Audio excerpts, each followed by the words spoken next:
শহীদ ওসমান হাদির আসামি ফয়সাল এবং আলমগীর তারা ভারতে গ্রেফতার হয়েছে। আমরা আমাদের নতুন প্রধানমন্ত্রীর কাছে আবেদন রাখব, অতি দ্রুত সময়ের মধ্যে গ্রেফতার করে বাংলাদেশে এনে আপনি বিচারটা নিশ্চিত করবেন। এমন যেন না হয় শহীদ ওসমান হাদির সম্মানিতা পর্দানিসীন স্ত্রীকে এবং তার ছোট্ট সন্তান ফিরনাসকে তার বাবার বিচারের দাবিতে যেন রাস্তায় নামতে না হয়। দেখেন, এই ওসমান হাদির কথা যখনই আমার মনে পড়ে, আমার তার স্ত্রীর সেই পর্দার কথা মনে পড়ে যায়। স্বামী দুনিয়া থেকে বিদায় হয়ে গেল, ঠিক এই সময় তাকে মানুষ দেখুক এইটা সে চায় নাই। সে কতটুকু লম্বা, কতটুকু মোটা তাজা, এইটা যেন মানুষ দেখতে না পায়।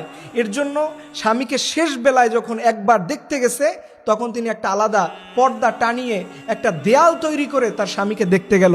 সেই সম্মানিত বোনকে আমরা দেখলাম যে আমরা কয়েকদিন আগে রাস্তায় নামিয়েছি, এবং শুধুমাত্র তার স্বামীর বিচারটা পাওয়ার জন্য। কি ওসমান হাদির দোষ ছিল বলেন তো? 30 বছরের একটা কম মানুষ, এই দেশের জন্যই তো, এই মানুষের জন্যই তো কথা বলেছিলেন।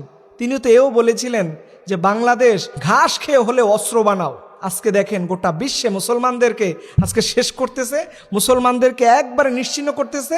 জালিমরা মুসলমান খুঁজে, আর আমরা খুঁজি কোন মুসলমানের আকীদা ভালো, কোন মুসলমানদের আকীদা খারাপ। এর চাইতে নির্মমতা, লজ্জার এই মুসলমানদের জন্য কিচ্ছু হতে পারে না।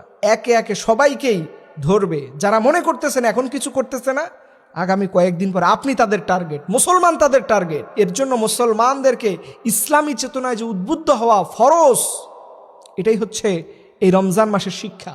এই রমজান মাসে রাসূল সাল্লাল্লাহু আলাইহি সাল্লাম তিনি বদরের ময়দানে গিয়ে সাহাবীদেরকে নিয়ে আল্লাহর জমিন, আল্লাহর দ্বীনকে বাস্তবায়ন করেছে। আজকে আমরা মুসলমানরা রোজা রাখি, কিন্তু আমাদের এই শরীর দিয়ে ইসলামের পক্ষের শক্তি হয়ে কাজ করানো সম্ভব না।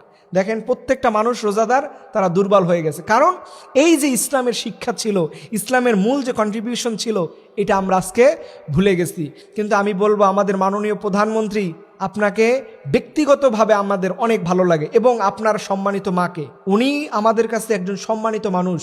এমন কোনো মানুষ নাই যে শহীদ ওসমান হাদিরকে যারা মেরেছে তাদের বিচারটা হোক এটা চায় না। এদেশের মনে হয় মুষ্টিময় কিছু মানুষ ছাড়া সবাই এইটা চায়। একটা মানুষ কি অপরাধ করছে, বয়স কতটুকু হয়েছে, মাত্র 30 বছরের একটা যুবক, তারও মনে হয় কম, তাকে বাঁচতেও দিল না, এখন পর্যন্ত বিচারটাও আমরা করতে পারলাম না। দেখেন, আজকে সময় 83 দিনের উপরে হয়ে গেছে, প্রায় 3 মাসের কাছাকাছি। তারপরও এই ক্ষেত্রে ভারত সরকারকে আমি ধন্যবাদ জানাবো। তারা এই উদ্যোগটা গ্রহণ করে তারা প্রমাণ করবে, এবং তারা আসামিদেরকে আমাদের হাতে হস্তান্তর করে এটাই প্রমাণ করবে যে তারা সত্যের পথে আছে। আমাদের রাষ্ট্র এবং পার্শ্ববর্তী রাষ্ট্রের সহযোগিতায় যেন এই বিচারটা আমরা করতে পারি, আল্লাহর কাছে আমরা সবাই ভিক্ষা চাই। আল্লাহ রব্বুল আলামিন আমাদের দেশকে সেই তৌফিক দান করুন। সকলে আমিন।